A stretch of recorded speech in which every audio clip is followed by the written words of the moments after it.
Je ne sais pas si j'ai besoin de vous raconter une histoire. Je ne sais pas, mais je ne suis pas la personne à qui cet appel avait été donné à l'origine, pour votre information. L'appel que j'ai maintenant ne m'était pas destiné au départ. Je connais la personne d'origine. Je connais la personne d'origine. Et je sais que cette personne d'origine pourrait être en train de m'écouter maintenant. C'est pourquoi je dois le dire en code. Vous pourriez me demander, comment le sais-tu? J'ai des preuves. J'étais en prière, tout seul dans ma maison, pendant la nuit, et la présence de Dieu a envahi ma maison. Elle était si forte. Maintenant, voyez-vous, je ne parle pas de la présence de Dieu que nous avons ressentie aujourd'hui dans ce service. Elle était lourde, mais pas aussi lourde que cela. J'ai eu le privilège de voir la présence de Dieu d'une manière extrêmement lourde. Vous êtes là? Parfois, elle est tellement brillante que vous pouvez la voir.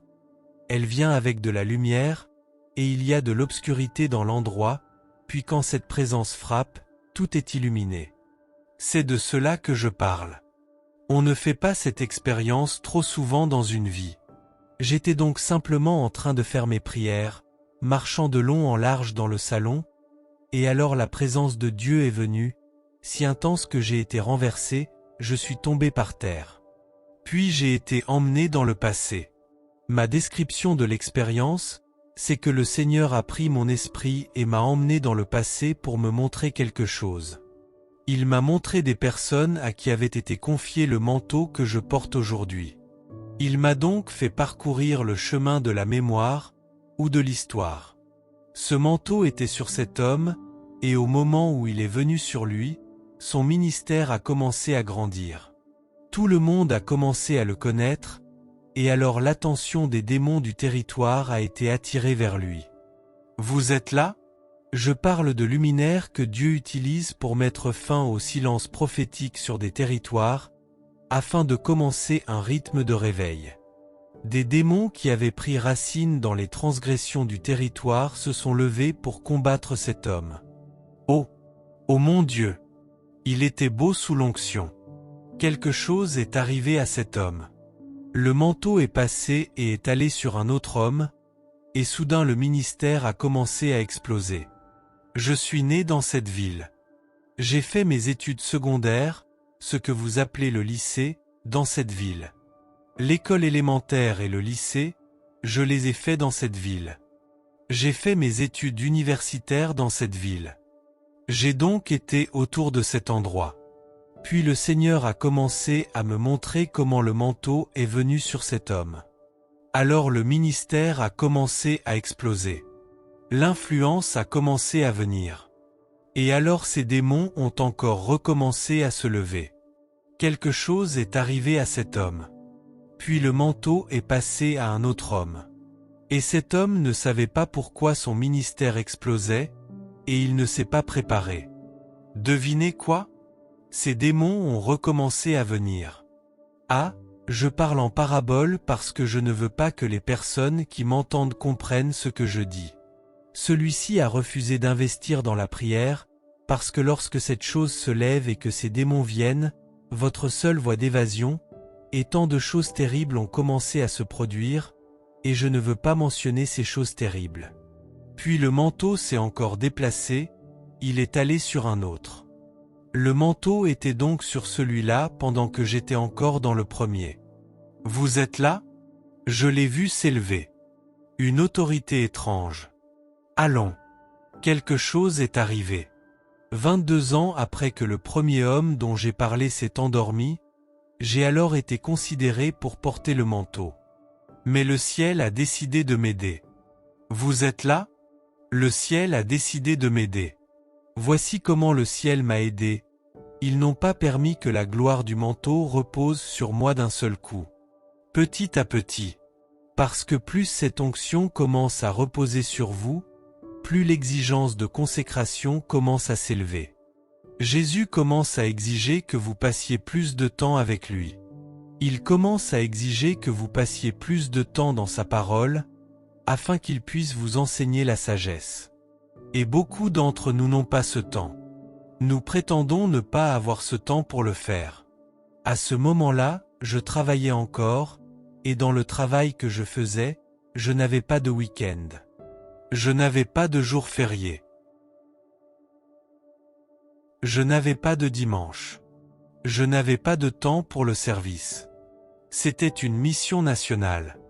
Il fallait donc accomplir ton service. C'est comme cela que j'ai appris à prier dans les bus. J'avais toujours ma monnaie dans ma poche. Ainsi, si le chauffeur voulait son argent, je ne parlais à personne. Oui, il faisait des travaux à cette époque entre ma maison et le bureau, et cela me prenait 4 heures à cause de la construction. Alors je savais que je prierais pendant 4 heures en allant, et pendant 4 heures en revenant. Cela s'est passé ainsi pendant 7 jours sur 7. Jésus ne m'a pas permis d'acheter une voiture. Avec mon salaire, je pouvais acheter une voiture chaque mois. Jamais mon salaire. Vous comprenez de quoi je parle? Je pouvais entrer dans un magasin de voitures chaque mois et acheter une voiture. Et Jésus disait que je devais utiliser les bus pendant 7 jours sur 7, parce qu'il voulait me montrer qu'il n'y a pas de différence entre le séculier et le sacré. Tu dois prendre ta vie spirituelle et l'emporter dans ton espace séculier. C'est comme cela que ça fonctionne. Ne dites pas « Non, nous sommes au bureau maintenant ». Nous sommes au bureau. Les sorciers ne pensent pas comme cela. Ils viennent avec leur sanctuaire. Ils viennent avec l'autel. Ils l'installent juste là. Alors j'ai appris cela pendant, je pense, 4 ans. Pendant 7 ans, tu vas au travail, et pendant 4 heures tu es dans les embouteillages. J'utilisais donc ces moments pour ma prière. J'avais la monnaie. Demandez à quelqu'un. Vous êtes là? Quand il a vu que j'avais appris la discipline d'élever ma vie de prière au-dessus de chaque circonstance, c'était bon. Cette année de formation. C'est alors que je suis allé dans le Nord. J'ai terminé, j'ai réussi ce test. On m'a alors dit, tu peux acheter n'importe quelle voiture que tu veux. Mais à ce moment-là, l'appétit pour les voitures était mort, parce que j'étais resté 7 ans sans en avoir une. Alors j'en ai acheté une pour ma femme. J'ai dit, toi, profite de la vie. Je suis monté vers le nord. Puis nous avons commencé l'intercession. Oh mon Dieu! Oh mon Dieu! Quand j'ai eu 43 ans, il a alors dit, démissionne, tu vas le porter maintenant. C'est pour cela que j'ai démissionné. Donc je l'ai porté à partir de ce moment-là. Les démons du territoire ont été réveillés, et je vous le dirai, c'est une histoire pour un autre jour. Les êtres qui sont enracinés dans les terres, dans les territoires, dans les familles. Beaucoup de vos yeux sont fermés à cela, et je prie pour qu'il le reste. Mais vous avez une mission. Vous êtes là? Maintenant, laissez-moi vous montrer quelque chose. Pourquoi la maison est-elle importante? Premièrement, parce que la dynamique de la lignée sanguine est le contexte le plus fondamental de la manipulation par la sorcellerie. Je vais l'expliquer, et je vous le dis par expérience. La dynamique de la lignée sanguine est le contexte le plus puissant de la manipulation par la sorcellerie. Voici ce que je veux dire. Si Satan veut désespérément attaquer votre famille, savez-vous ce qu'il fera? Il fera en sorte qu'un de vos parents soit initié à la sorcellerie. Vous n'êtes pas avec moi? Voyez-vous, une sorcière qui n'a aucun lien de parenté avec vous n'a pas d'autorité sur vous. Donc, même si cette personne a du pouvoir, elle ne peut pas vous affliger. Ce dont ils ont besoin, c'est d'initier quelqu'un qui est votre parent, parce qu'il y a une dynamique. Il y a une dynamique de lignée sanguine. Il y a une accessibilité par le principe de la lignée sanguine.